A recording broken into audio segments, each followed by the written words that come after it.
Okay, let's kick things off. We've got a fascinating set of sources here, and today we're doing a deep dive into a place that's just remarkable, Tirupati in Andhra Pradesh. hmm And when you talk about Tirupati, you're really talking about the Tirumala Venkateswara Temple, dedicated to Lord Venkateswara, Vishnu's incarnation. Right, and the scale is just hard to get your head around. It's consistently called one of the world's richest temples. Absolutely. It pulls in millions. The sheer operational complexity is something else. And that's our mission today, isn't it? To use these sources to unpack how this ancient place manages millions of people, keeps these old traditions alive, handles incredible wealth, and somehow balances all that history with, well, super efficient modern management. Exactly. It's that blend of devotion and discipline that's so compelling. A real paradox, almost. So let's start with that scale you mentioned, the faith, but also the financial side.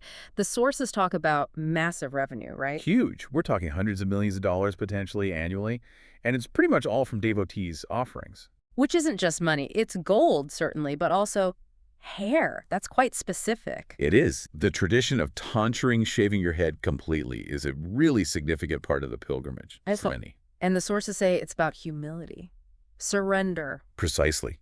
It's seen as giving up vanity, a personal sacrifice. Right. You see queues of people, heads shaved, waiting for darshan. It's quite powerful. But the logistics of that, I mean, it's not just a few people. Oh, no. Thousands daily. They have dedicated facilities, these kalyanakadas, just for this. It's run like clockwork. And then what happens to all that hair? Well, this is where ancient ritual meets modern commerce, which is fascinating.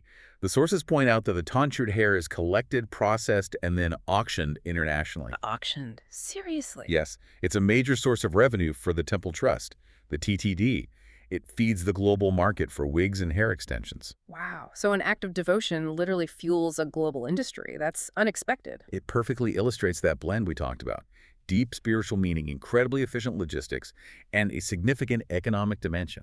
And this isn't some recent development. The temple itself, the sources say, goes back over 1,000 years, mentioned in ancient texts. Oh, absolutely. It's steeped in history. You see it in the architecture, the gold plating on the main tower, the intricate daily rituals. It's a living piece of South Indian heritage. That long, continuous history is part of what commands such reverence and, frankly, enables the scale. Okay, so history, wealth, devotion. Let's pivot to the crowds. The sources mention queues for darshan, seeing the deity that can last hours, even a full day. Sometimes, yes. Especially during peak seasons or festivals, you'd expect chaos, wouldn't you? Total chaos. But everything I read suggests it's surprisingly orderly. Surprisingly is the right word. And that's down to the Tirumala Tirupati Devasthanams, the TTD. They are frankly world leaders in crowd management. It's studied. How do they do it beyond just forming lines? I mean, what are the mechanics? Well, they've really embraced technology. Time token systems are crucial. You often pre-book slots, sometimes via apps. This staggers entry. So it's not just one massive queue snaking for miles. Not anymore. Not primarily. They also use these huge queue complexes, massive halls where people can wait more comfortably. There's food, water, restrooms provided. It's about managing the wait itself, not just the line. I think digital logistics meets ancient pilgrimage. That makes so much sense. Managing the experience, not just the numbers. But there's another side to the service here, the annadanam, the free meals. Yes, and that's fundamental. Amidst all the wealth and the high-tech systems, you have this incredible act of community service. Tell us about the scale of that. It sounds legendary. It really is.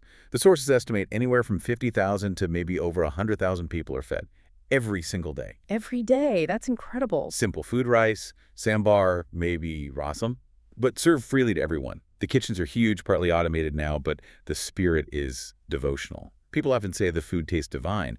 Not fancy ingredients, but the act of receiving it as a blessing, That's a beautiful contrast, the sheer scale of generosity. Now, on the other end, you have the temple's most famous, let's say, product, the Tirupati Laddu, which isn't free and is actually quite protected. Ah, the laddu. Yes, it's iconic. Sweet, soft, packed with ghee, cashews, raisins. Delicious, apparently. And yes, unlike the annadanam, it's a controlled commodity. Controlled how? Its production is another massive logistical operation. Dedicated kitchen, hundreds of cooks, turning out hundreds of thousands daily.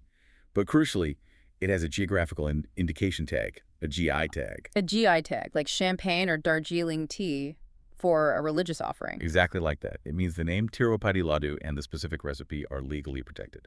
Only the TTD can make and sell it under that name. Why do that? It ensures quality, prevents counterfeits capitalizing on the name, and keeps the revenue flowing back to the temple trust. It's ancient tradition meeting modern intellectual property law. Again, that blend. High-tech queues, mass charity feeding, and legally protected sweets. Okay, let's zoom out from the temple structures. The surrounding landscape, the Tirumala Hills. The sources describe the drive up as stunning, maybe a bit hair-raising. Definitely breathtaking. And those hills aren't just scenery, they're integral to the mythology.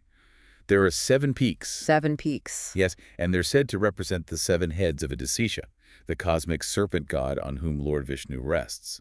So the land itself is sacred. The journey up is part of the pilgrimage. And people walk up. I read about pilgrims walking barefoot, chanting. Many do. It can take hours. And the atmosphere described is, well, palpable. You hear Govinda, Govinda everywhere. Sources say there's this intense mix of devotion, emotion, maybe physical strain, but overall an inspiring divine energy.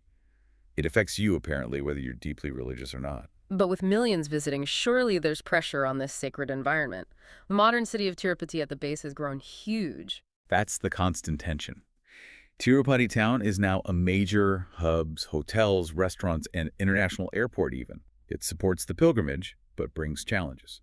Traffic, resource strain, and yes, creeping commercialization are mentioned in the sources. So how does the TTD manage that, keeping the sacred space distinct from the surrounding bustle? They seem to work hard at it, especially on the hills themselves. The sources praise the TTD for maintaining cleanliness and order within their direct control. There's an awareness of needing to protect the core spiritual atmosphere. And despite the commercial pressures. Ultimately, the sources suggest it's the sheer power and discipline of people's faith that keeps the place, as one source put it, glowing. That collective reverence seems to create a buffer. Even nearby shopkeepers often greet you with folded hands, integrating that respect into daily business. So if we tie it all together, ancient roots, incredible wealth generated through faith, mind-boggling logistics managed with modern tech, massive community service like Annadanam, the unique case of the protected Laddu, the sacred geography, it's this complex ecosystem of faith made manifest. A really good summary. It's a 21st century institution built on millennia of belief and practice. And for anyone listening who might be thinking of visiting, the sources had some practical tips. Yes, definitely. The key one is timing. For a more peaceful darshan, try to go very early in the morning or ideally on a weekday. Avoid holidays and festivals if crowds are a concern for you. Good tip. Anything else? Food, maybe? Beyond the Laddu. Oh, yeah. Try the local Andhra thali somewhere nearby. Simple, maybe, but full of flavor. And the filter coffee, of course. Don't just stick to the main attractions. Explore the local tastes, too. Right. It's often the simple things. So the overall feeling from the sources is that regardless of your own beliefs, the place leaves an impression. Definitely. There's a calmness, an order amidst the immensity that seems to touch everyone. It's an encounter, emotionally and intellectually. Which leads us nicely to our final thought for listeners to chew on. Right. The sources end on this reflective note. Given all the talk of wealth, the gold, the high-tech systems, the sheer external show of it all, it's easy to get caught up in that. Measuring the experience by what you see or give. Exactly. How much you donated, how good your photos are, did you get the special darshan ticket? But the suggestion is the real journey in Tirupati isn't about those external metrics. It's about the internal shift. How much peace, how much quiet do you manage to find and carry back with you? So it's a challenge to the visitor. In a way. Yeah. It asks you to think. Are you there for the spectacle, or are you seeking something deeper? What's the value of internal tranquility versus just, ticking off a major site or participating in the surrounding commerce? Something to consider, perhaps, at any place of profound history or spirit. What's the real takeaway?